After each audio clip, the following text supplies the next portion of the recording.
International et son dernier album, In Deep, a déjà reçu 3 disques de platine.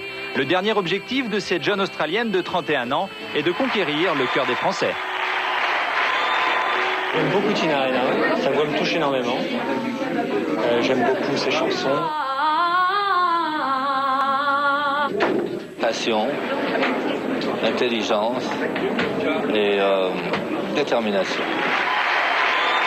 C'est un beau cadeau pour la France. Elle a fait l'effort, et ça on le sait que c'est très important pour nous les Français, l'effort de parler en français et de chanter en français. Chapeau pour ça. Ce petit bout de femme à la voix extraordinaire a décidé que les Français l'aimeraient autant qu'elle aime la France. Et pour lui rendre hommage, elle chante Piaf.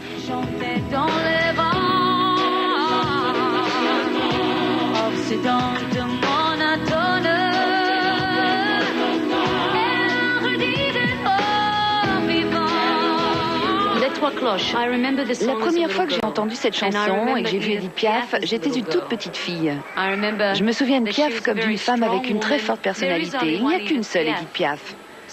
Je ne chante qu'une humble interprétation des Trois Cloches.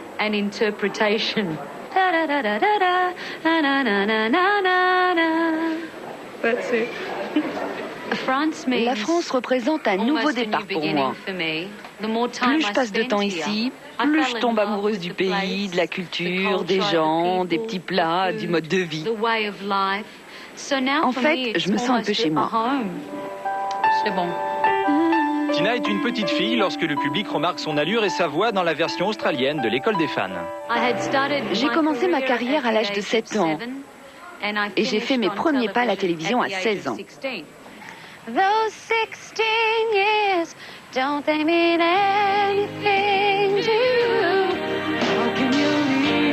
Tina est également l'auteur de certaines des chansons de son album, dans lesquelles elle évoque notamment son adolescence. Comme tous les enfants stars, quand tu décides de faire quelque chose de différent, on dit tout de suite « La carrière s'est terminée. C'est fini ». Ça a été très frustrant, car pour moi, c'était seulement la fin d'un premier chapitre. Et le début d'une longue carrière, puisque Tina a chanté la bande originale du film Le Masque de Zorro. Depuis, les propositions ne cessent d'affluer. Elle serait d'ailleurs la nouvelle Esmeralda dans la comédie musicale Notre-Dame de Paris.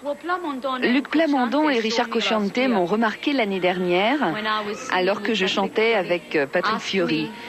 Et ils m'ont demandé si j'étais intéressée d'enregistrer la version anglaise de Notre-Dame de Paris.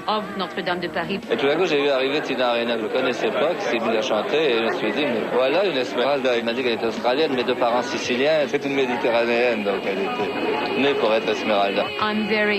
Je me sens prête à donner ma touche personnelle à Esmeralda.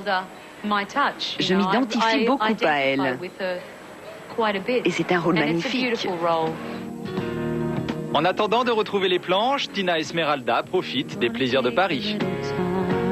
À ta santé, Carole. Merci.